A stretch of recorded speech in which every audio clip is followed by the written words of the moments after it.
سلام پاکستان، میں ہوں افتخار فردوس اور آپ دیکھ رہے ہیں بارڈر ٹاکس۔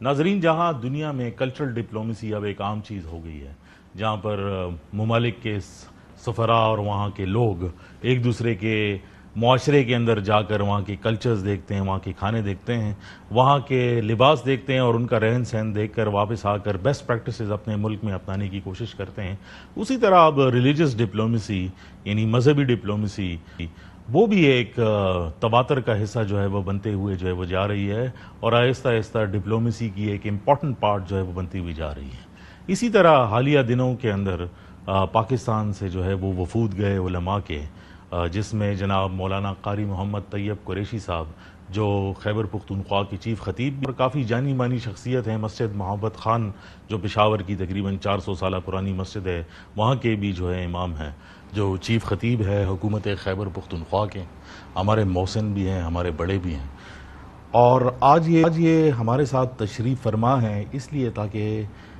یہ ہمیں بتا سکیں خصوصی طور پر کہ جو چائنا اور پاکستان کے ریلیشن شپس ہیں اس حوالے سے ایک تو مذہبی ہم آہنگی کا کیا رول ہے اس ریلیشن شپ میں، اور دوسرا یہ کہ جو چائنا کے خلاف ایک پرٹیکولر سینٹیمنٹ اس ملک میں بنانے کی کوشش جو ہے وہ جاری ہے، اس کی محرکات کیا ہیں اور حل جو ہے وہ کیا ہے۔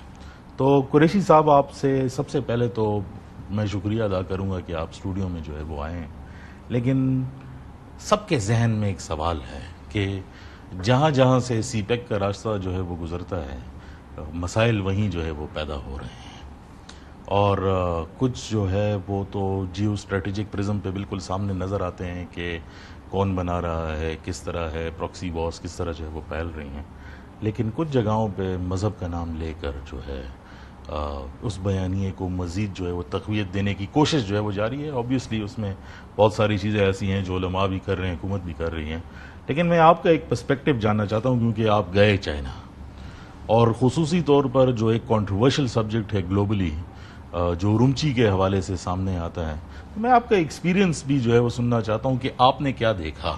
سب سے پہلے اس کے بارے میں بتائیں، پھر آگے جا کر جو ہے اس پہ اور بات تفصیلی کرتے ہیں۔ بسم اللہ الرحمن الرحیم۔ سب سے پہلے تو میں آپ کا شکریہ ادا کرتا ہوں کہ آپ نے مجھے اس اہم موضوع کے اوپر دعوت دی۔ میں سمجھتا ہوں دین کے ایک ادنا طالب علم کے علاوہ ایک پاکستانی کے بھی میرے کچھ جذبات ہیں، اور خاص کر پاکستان چین کے لیے جو ہیں بہت زیادہ ہیں۔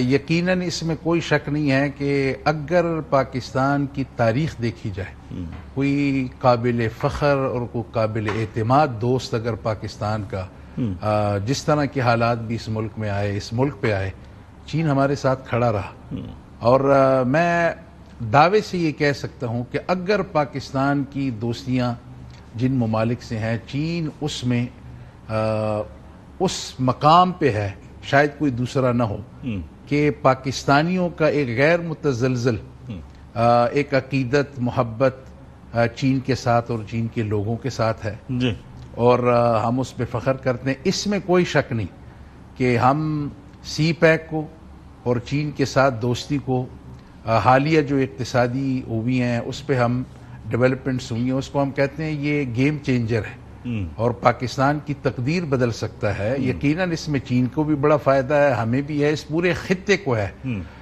جہاں پہ ہم دیکھتے ہیں کہ کوئی لوگوں کے پیٹوں میں مروڑ اٹھ رہے ہیں، اور سی پیک کو، یعنی سی پیک کا کوئی نام لے نہ لے، لیکن بہانہ اصل میں یہ ہے کہ وہ سی پیک کو کامیاب نہیں دیکھنا چاہتے، وہ اس کو ناکام کرنا چاہتے ہیں، اور اس میں سارے پاکستان ملک دشمن عناصر جو ہیں اور کوئی ان کے اعلی کار بنے ہوئے ہیں۔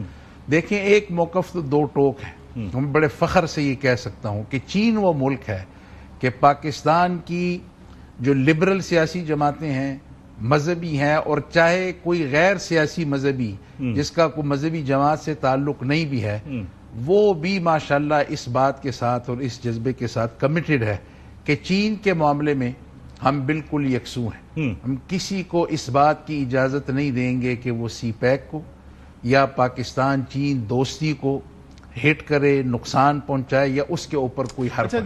یہ تو آئی ایگری وتھ، کیونکہ ہمارا ایک نیشنل موقف بھی ہے اور سینٹیمنٹس بھی ہیں ہمارے چین کے حوالے سے، لیکن جو سوالات بار بار جو ہے وہ اٹھتے ہیں، اور خصوصی طور پر ہم نے رپورٹس دیکھی کچھ رائٹس موومنٹ کی طرف سے، کچھ ہیومن رائٹس موومنٹس کی طرف سے. آپ گئے اورمچی، آپ نے کیا دیکھا یہ بتائیں. دیکھیں اس میں کوئی شک نہیں ہے، میں اورمچی گیا، جو بلکہ میں ان چند لوگوں میں سے ہوں جو بہت پہلے جا چکے تھے بالکل شروع کے دور میں. تو وہاں پہ اس کے اوپر پاکستان کی میڈیا نے بھی اس کو رپورٹ کیا، اور وہاں ہم خود گئے، مسجدوں میں گئے. ہم خود بھی تاریخی مسجد مہابت خان 300-400 سال پرانی مسجد ہے. اسی طرح میں اورمچی میں کاشغر میں گیا، ان علماء سے ہم ملے. ایک ایسا مدرسہ ہم نے دیکھا کہ جس میں 1000 کے لگ بھگ طلباء پڑھ رہے ہیں، جو اس کے فارغ التحصیل مولانا صاحب ہیں. میری اور ان کے درمیان بڑا انٹریکشن ہوا، کنورسیشن ہوئی، گفتگو ہوئی، یہاں تک کہ میں نے ان سے بھی پوچھا کہ لوگ یہ کہتے ہیں کہ چینی حکومت مسلمانوں کے ساتھ یہ کر رہی ہے اورمچی میں، تو انہوں نے اس بات کی تردید کی، بلکہ انہوں نے یہ کہا کہ یہ جو مدرسہ چل رہا ہے یہ باقاعدہ چین کی حکومت اس کے تمام اخراجات جو ہے وہ برداشت کرتی ہے. جو مولانا صاحب تھے وہ جامع ازہر سے پڑھے ہوئے، اچھا، اور وہ وہاں کے فارغ التحصیل تھے، بالکل متشرع. انہوں نے کہا میرے لباس کے اوپر، میری داڑھی کے اوپر، کسی چیز کے اوپر کوئی روک ٹوک نہیں ہے، میں آزادانہ طریقے سے. دوسرا یہ کہ وہاں جو امام صاحب تھے کاشغر میں، انہوں نے کہا میرے والد خود قتل ہو چکے ہیں، دہشت گردی کی بھیڑ چڑھ چکے ہیں. تو وہ بالکل مطمئن تھے. انہوں نے کہا ایسا کوئی مسئلہ یہاں پہ نہیں ہے. پھر ایک انہوں نے وہاں پہ ہمیں ریہیبلیٹیشن مرکز تھا، وہاں پہ ہمیں لے گئے. جو وہ لوگ جو خدا نخواستہ انتہا پسندی یا دہشت گردی کی طرف چلے گئے تھے، ان کو وہ باقاعدہ اسکل ٹریننگ دے رہے ہیں وغیرہ. دیکھیں دہشت گردی کو نہ چین کے تناظر میں، نہ پاکستان، نہ کسی مذہب کے تناظر میں دیکھنا چاہیے. یہ ایک ایسا مسئلہ ہے خدا نخواستہ کہ آپ دیکھیں مغرب بھی اس کی ضد میں ہے، اور ہم لوگ تو چونکہ یہ خطہ جو ہے وہ 40-50 سال سے اسی چکر میں رہا ہے، تو اس کے اثرات ہیں. وہ جہاں پہ بھی ہوگی دہشت گردی ہم اس کی مذمت کریں گے. پاکستان کے سارے ادارے کرتے ہیں، اور چین نے جو ہم وہاں پہ گئے، میری طرح اور بھی لوگ گئے، انہوں نے ساری چیزیں ہمیں کھل کے دکھائیں. تو دیکھیں اگر وہ چین ہے یا پاکستان ہے، کوئی بھی ملک خدا نخواستہ وہ دہشت گردی یا انتہا پسندی کا متحمل نہیں ہو سکتا. اور اب تو بڑے بڑے علماء جو ہے اب تو کھل کے جو ہے وہ بات سامنے آ رہی ہے. اب تو اس میں کوئی چھپنے والی بات بھی نہیں ہے، بلکہ پیغام پاکستان کے اندر جو سارے علماء اکٹھے ہوئے اور انہوں نے جو بات 50,000 تک کے مدارس ہیں، اور پاکستان کے چوٹی کے علماء جس بھی مسلک کا کوئی عالم اٹھائیں وہ سارے جو ہیں اس کی توثیق کر چکے ہیں، بشمول مفتی تقی عثمانی صاحب، مفتی رفیع عثمانی، مفتی منیب الرحمان. تو جتنے بھی ہمارے یہاں مکتبہ فکر ہیں وہ سارے اس کو سپورٹ کر چکے ہیں. اور سر دوسری گزارش ہے، میں آپ کے چینل کے توسط سے یعنی پوری قوم سے کہتا ہوں، خدا کی قسم ہم یہ مغرب کی طرف، یا ہمارے لوگ جو ہر بندہ چاہتا ہے میں باہر جاؤں، روزگار کے سلسلے میں جاؤں، تو اس کی عوامل بھی پوچھیں کہ بھئی وہاں جانا کیوں چاہتا ہے. اب تو وہاں پر بھی اکانومیز جو ہے وہ ساری خراب ہو رہی ہے، وہاں پہ بھی باقی گنجائش نہیں. ناظرین ایک چھوٹے سے بریک کا ٹائم، اور واپس آ کر جو ہے طیب صاحب سے جو ہے یہ پوچھیں گے کہ ہمارے خصوصی خیبر پختونخوا میں جنوبی اضلاع میں جو مسئلہ بن رہا ہے اس کے پیچھے کیا ہے، کیونکہ وہ وہاں پر بھی یہی سینٹیمنٹس ہے، یہی جو ہے ایک بیانیہ سامنے آ کر جو ہے وہ انتشار پھیلایا جا رہا ہے. ہمارے ساتھ رہیے گا. ویلکم بیک ناظرین. اچھا مولانا صاحب، جنوبی اضلاع خیبر پختونخوا کے، کیونکہ میں جنوبی اضلاع کی اس لیے بات کر رہا ہوں کیونکہ جب ہم پاورٹی انڈیکس دیکھتے ہیں، غربت کی شرح اور ڈیولپمنٹ کی شرح جو ہے وہ دیکھتے ہیں، تو جنوبی اضلاع میں سب سے کم ہے. لیکن ہماری جو سب سے بڑی مذہبی پارٹی JUI ہے وہ بھی جنوبی اضلاع سے آتی ہے، اور ایک ورک فورس ہے جو پوری دنیا میں جنوبی اضلاع سے جو ہے وہ پھیلا ہوا ہے. اگر آپ ڈیولپمنٹل سروے کے انڈیکسز اور مائیگریشن کے دیکھ لیں تو غالباً شمالی وزیرستان سے سب سے زیادہ لوگ ہیں جو اس ٹائم پر جو ہے باقی ممالک میں روزگار کی تلاش میں. لیکن پھر بھی وہاں پر ایک مسئلہ جو ہے وہ بنا ہوا ہے دہشت گردی کا. کل بھی جو ہے لوگ ٹارگٹ ہوئے اور جنازے جو ہے وہ نکلے، پھر مساجد کے اندر جو ہے وہ اعلانات کیے گئے اور اٹیکس بھی جاری رہے. اب لوگ جو ہے وہ تنگ آ چکے ہیں.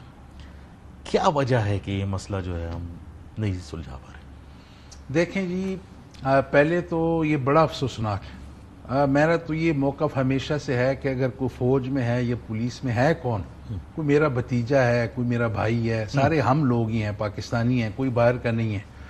اور دوسرا یہ کہ آپ نے جو فرمایا، یہ اس وقت جو سب سے بڑی بات یہ ہے کہ لوگ تنگ آ چکے ہیں. جی پہلے جو لوگ منسوب کرتے تھے کہ کوئی خدا نخواستہ قبائلی اس میں ملوث ہیں، وہ ہرگز اس میں ملوث نہیں. وہ ترقی چاہتے ہیں، اور بھوک افلاس ہے، غربت ہے، تعلیم کی کمی ہے، وہ یقیناً اس میں بیرونی ہاتھ ہے.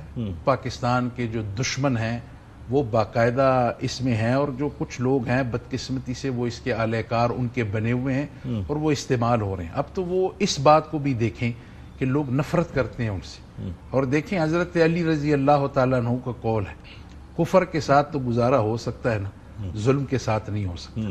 تو جہاں پہ ظلم ہوگا اس لیے یہ بے چینی اور پریشانی ہے. میرا خیال ہے پورے پاکستانی وہ اس بات پہ سمجھ بھی چکے ہیں، اور ساری قوم اور خصوصاً جو ہمارے مرج ایریاز ہیں وہ تنگ آ چکے ہیں اور وہ امن چاہتے ہیں. اور انشاءاللہ مجھے پوری امید ہے کہ وہ دن آئے گا کہ ان علاقوں میں یہ امن ہو کے رہے گا.